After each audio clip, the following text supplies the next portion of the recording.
Evangelho, domingo da segunda semana do tempo do Advento. O Senhor esteja convosco, Ele está no meio de nós.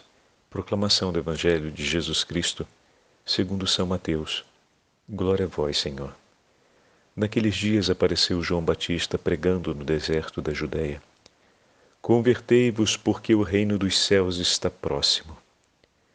João foi anunciado pelo profeta Isaías, que disse: Esta é a voz daquele que grita no deserto: Preparai o caminho do Senhor, endireitai suas veredas. João usava uma roupa feita de pelos de camelo e um cinturão de couro em torno dos rins. Comia gafanhotos e mel do campo. Os moradores de Jerusalém, de toda a Judéia e de todos os lugares em volta do rio Jordão, vinham ao encontro de João. Confessavam os seus pecados e João os batizava no rio Jordão. Quando viu muitos fariseus e saduceus vindo para o batismo, João disse-lhes: Raça de víboras venenosas, quem vos ensinou a fugir da ira que vai chegar? Produzi frutos que provem a vossa conversão. Não penseis que basta dizer: Abraão é nosso pai, porque eu vos digo, até mesmo destas pedras Deus pode fazer nascer filhos de Abraão. O machado já está na raiz das árvores, e toda árvore que não der bom fruto será cortada e jogada no fogo. Eu vos batizo com água para a conversão, mas aquele que vem depois de mim é mais forte do que eu. Eu nem sou digno de carregar suas sandálias. Ele vos batizará com o Espírito Santo e com fogo. Ele está com a pá na mão. Ele vai limpar sua eira e recolher seu trigo no celeiro, mas a palha ele a queimará num fogo que não se apaga.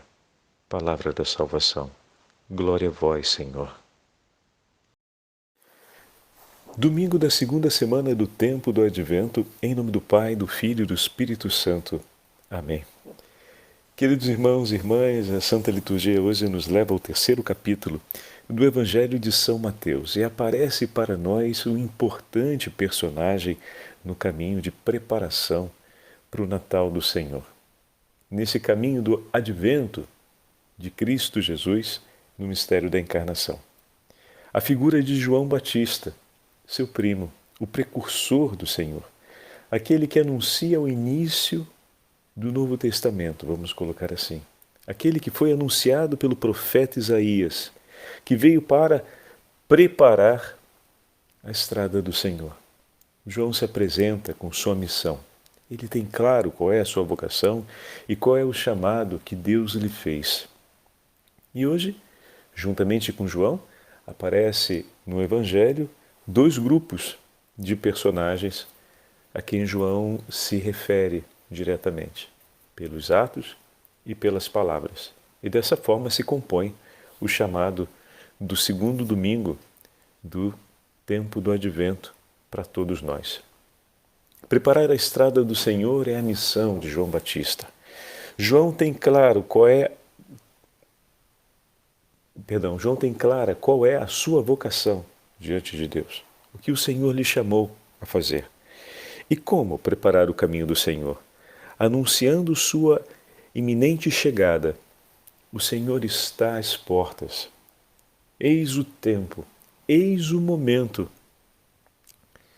O momento da vinda do Senhor, o momento escolhido pelo Senhor para anunciar a sua salvação e realizar a sua aliança definitiva com o povo de Israel. A sua aliança definitiva pela salvação dos homens. Bom, e como se prepara esse caminho? Através de dois elementos que são centrais no discurso de João hoje. O primeiro, convertendo-se. E o segundo, não acreditando em uma falsa segurança. E olha, meus irmãos, é verdade. Vamos olhar primeiro esse segundo elemento. João, no discurso, vai falar aos fariseus e saduceus que se aproximam, uma palavra muito dura, chamando-os de raça de víbora, fazendo uma referência a uma imagem que é um tanto quanto constrangedora, né? Porque no mesmo caminho que se coloca a lebre e os roedores, também se coloca a serpente. Mas a serpente não percorre aquele caminho, não está ali naquele caminho, como as lebres do deserto ou os roedores, que fazem daquele caminho um caminho de vida, porque é o caminho que os leva ao alimento, é o caminho que os leva à água, é o caminho que os leva ao lugar do recolhimento, onde estão os seus pequenos, onde ele desenvolve a sua vida, né? A serpente, pelo contrário, ela se coloca nesse mesmo caminho, mas para abater a vida. Ela vai e ocupa um espaço nesse caminho, mas não ocupa para buscar a vida, mas para suprimir a vida daqueles que passam. A vida da serpente, ela se dá na supressão da vida daqueles outros que ali estão. A gente pode falar, bom, Padre Fábio, mas isso é imagem biológica, é assim mesmo. Sim, João se vale dessa imagem para fazer referência a uma atitude interior. Aqueles que se aproximam de Deus, muitas vezes podem se aproximar acreditando em uma falsa segurança. Como assim? Que a salvação vem pelos esforços realizados pela própria pessoa, ou muitos.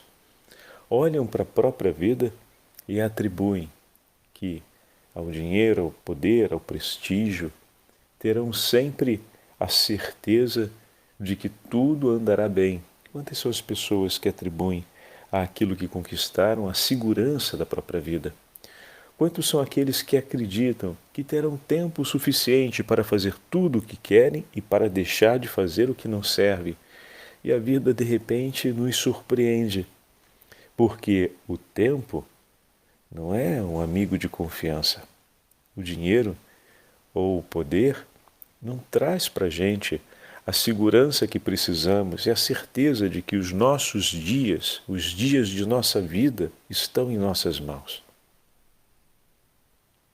Enquanto naquele momento histórico os saduceus e fariseus talvez se apoiassem mais no fato de terem em favor próprio uma religiosidade que defendesse a ideia do pouco esforço para uma certeza absoluta de que Deus iria chamá-los por primeiro, nós hoje atribuímos, ou melhor, o mundo de modo geral, não atribui tanto assim a uma religiosidade estereotipada a certeza da salvação, mas atribui a valores efêmeros, passageiros, a valores que estão dentro da ordem da criação e que não são capazes de suportar em si a totalidade do Criador. Única certeza de vida para cada um de nós. Em outras palavras, apoiam sobre os bens temporais certezas que querem afirmar sobre a própria eternidade e não conseguem, porque o dinheiro e o tempo cronológico não são suficientes para falar isso. Não são suficientes para responder o desejo de eternidade e a verdade sobre a vida eterna que se faz ver sobre cada um de nós. Fomos criados para a eternidade e isso temos visto nesses últimos dias em nossas meditações. E Deus nos quer lá. O único capaz de assegurar isso, a única segurança, melhor dizendo, suficiente para o coração do homem é estar junto de Deus. E estar junto de Deus pela via, pelo meio que o Senhor nos entregou, seu próprio Filho. A comunhão com Cristo Jesus, nosso Senhor. A comunhão no seio da igreja. Começar desde já, não em um depois, em uma amanhã, quem sabe quando, mas desde já a viver essa vida de aliança com Ele.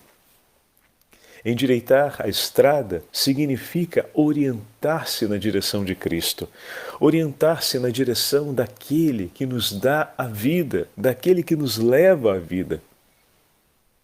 E como é importante que cumpramos esse chamado que João nos propõe hoje, o chamado da conversão.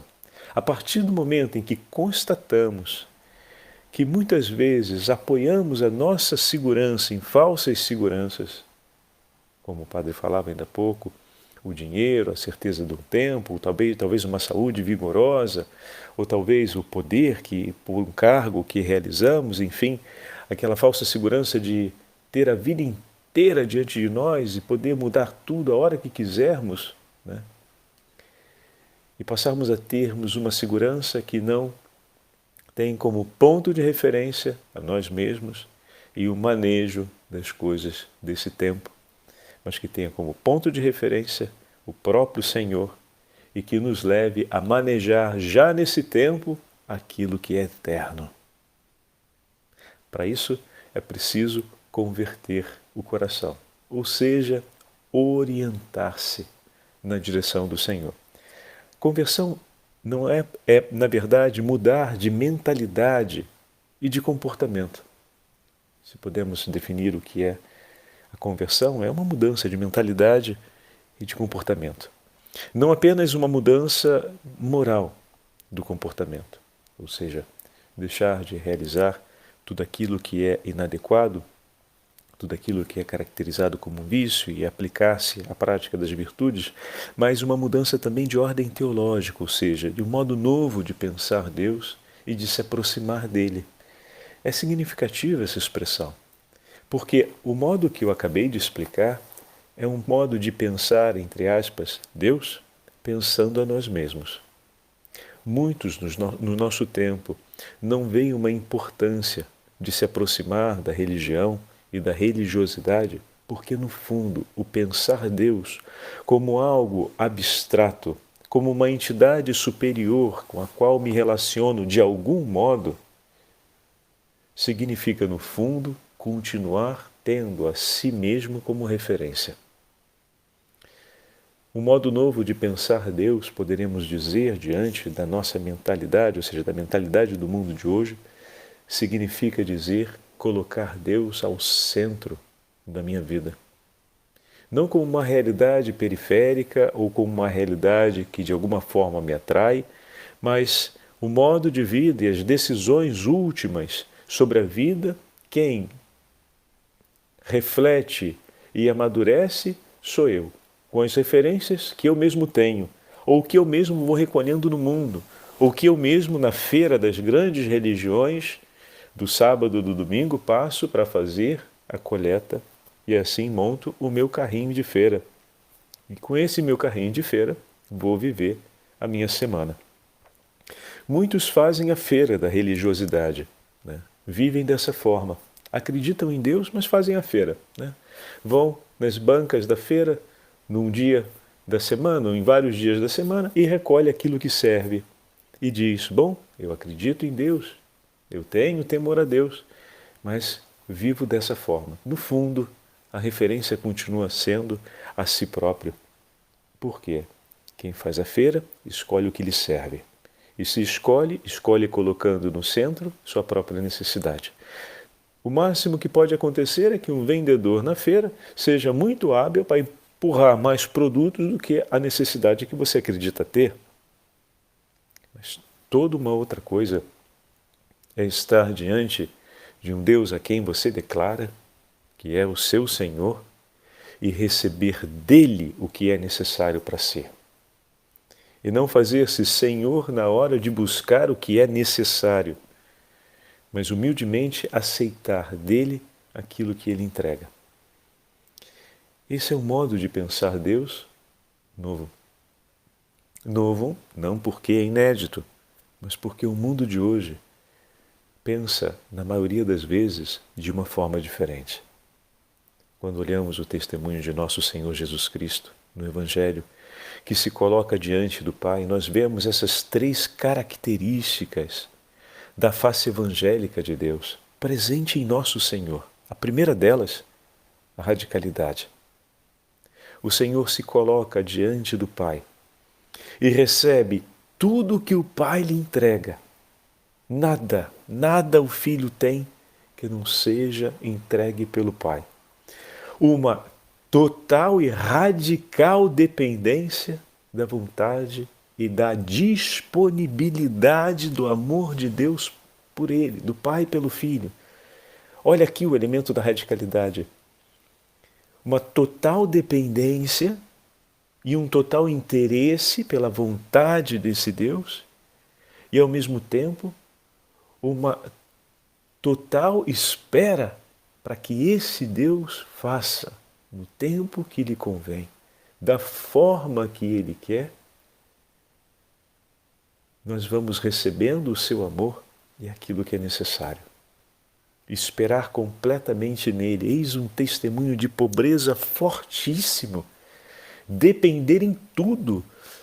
Veja que a nossa sociedade hoje é uma sociedade que busca sempre de uma forma translocada a independência. Ninguém quer depender de ninguém, todo mundo quer ser autônomo, todo mundo quer fazer o que lhe passa pela cabeça. E esquecemos que nesse mundo ninguém entrou sem que um ventre se abrisse e nos acolhesse, sem que dependêssemos dos braços e dos abraços, dos beijos e dos cuidados, sem que pudéssemos receber o amor, o carinho, o alimento, a higiene. Não seria possível que ninguém ter continuado na vida. Se a vida se tornou nossa, foi porque muito dependemos de muitos que se fizeram por nós.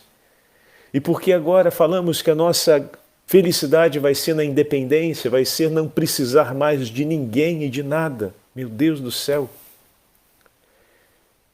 E qual é o problema de quando chegarmos na velhice voltarmos a depender daqueles que estão à nossa volta?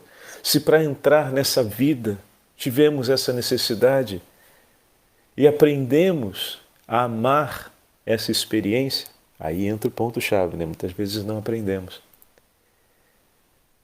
Para sair dela, ou seja, para completar esse tempo e começar o tempo vindouro, ou seja, para entrarmos agora na vida eterna, no reino dos céus, outra vez vamos precisar das mãos que cuidem de nós. As mãos que me trouxeram o batismo são as mesmas mãos ungidas que vão me dar o sacramento da unção dos enfermos, as mesmas mãos que vão me trazer a última comunhão, as mesmas mãos ungidas, as mãos de Cristo ungidas, são as mãos do sacerdote, que vão se erguer por mim na missa de Ezequias e junto com toda a igreja vai suplicar ao Senhor, enquanto eu estiver diante do juízo particular, que tenha misericórdia de mim e me receba diante de sua face. As mãos que nos cuidaram no início vêm ao nosso encontro no final da nossa vida e isso faz parte. Ser cuidado, ver-se necessitado outra vez dos outros, nunca deixou de ser assim. Em algum momento, talvez, se percebeu de menos essa necessidade, mas ela sempre aconteceu e vai acontecer pela nossa inteira vida. Mas que mentalidade nefasta é essa, que tenta levar os homens a acreditar que a vida é melhor se não precisar e não depender de ninguém? Que loucura é essa? E a gente compra isso com uma naturalidade enorme. E a radicalidade do Evangelho está exatamente numa vida totalmente dependente. Jesus depende em tudo do Pai, tudo entrega nas mãos do Pai. E para nós, essa passagem de conversão acontece nesse abandono de um coração que se orienta egoisticamente a um coração que se faz, que reflete e que se faz caridade por todos. Que não escolhe mais viver só por mim, mas que decide viver pelo outro. Que abraça a alegria de fazer da sua vida um dom, mais do que uma conquista. Que tem a delicadeza de tudo conquistar nesse tempo, para tudo se tornar graça e dom em favor de seus irmãos. Pois a sua conquista maior nessa vida é caminhar em direção ao reino dos céus, levando consigo uma legião de almas. Pois quem ama quer levar as pessoas que ama à alegria do seu amor. E se o amor do meu coração é Cristo, quero que todos que eu aprendi a amar possam amar Cristo também. O segundo ponto é a religiosidade. Sua nova referência na vida é o projeto de Deus. O cristão, quando entra no seu itinerário de vida, o chamado de conversão hoje nos fala sobre retomar o projeto de Deus. Não a si mesmo, não as próprias forças, Deus se deu a conhecer para que nós pudéssemos, no amor, escolher a sua forma de vida.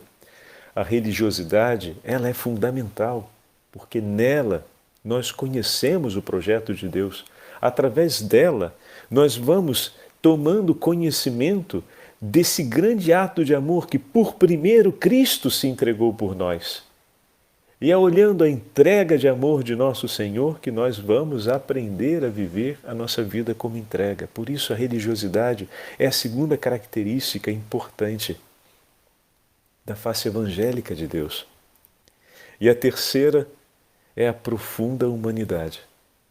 Porque seguindo a Cristo e vivendo o Evangelho, o caminho de conversão então nos leva a recuperar a beleza da nossa humanidade, a reencontrarmos a nossa identidade, mas não apenas isso, mas a abraçarmos outra vez tudo aquilo que é humano com a dignidade que Deus desde sempre quis e consentiu pela graça que fosse possível viver.